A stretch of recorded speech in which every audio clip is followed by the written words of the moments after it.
always trying to reconstruct your own historical intellectual development as a myth, because of course it's so much smoother in retrospect than it was, and obviously there's a lot of accidents and jagged and so forth. But really the ways that I think today began when I was a senior in college, and a person by the name of Paul Keller, who was in the communication department there, had us read Bergen Luckman's Social Construction of Reality and Watzlawick's Pragmatics of Human Communication. And the combination of a understanding of social constructivism and the notion of systemic family therapy and the interactional view really started things in process.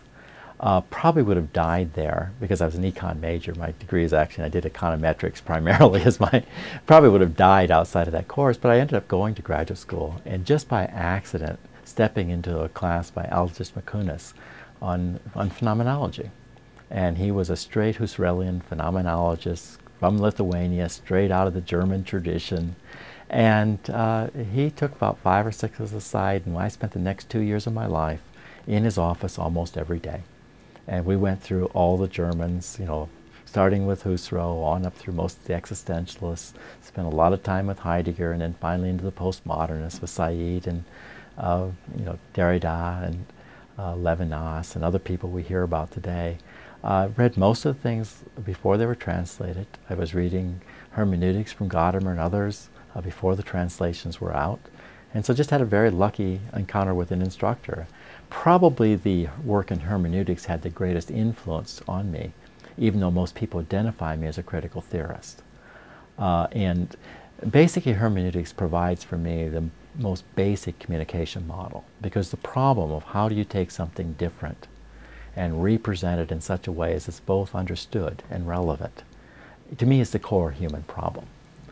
And I still think that that is right. And when I read, you know, the descriptions of the genuine conversation as the encounter with something which makes you unable to go back to being yourself, the encounter with something where you know none of your categories work anymore and you grow, that still for me is the fundamental communication model that makes this work.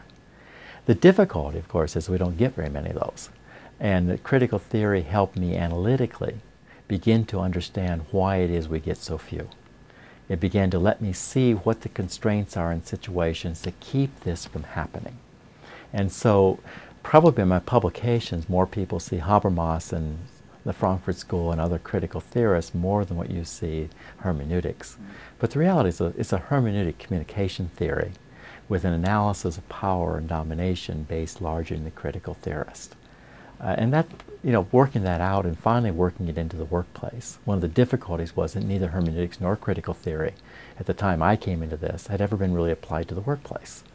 And to start, and you know, my career was really based in making that translation. What if we take these concepts into the place of work and start thinking about how we'd do research from a hermeneutic standpoint, how we'd understand power relationships from a critical theory standpoint, how we'd now start to invent communication practices that uphold the ideal of a genuine conversation in terms of its creative potential to remake and invent. It makes most of the theory. That's the intellectual part of it.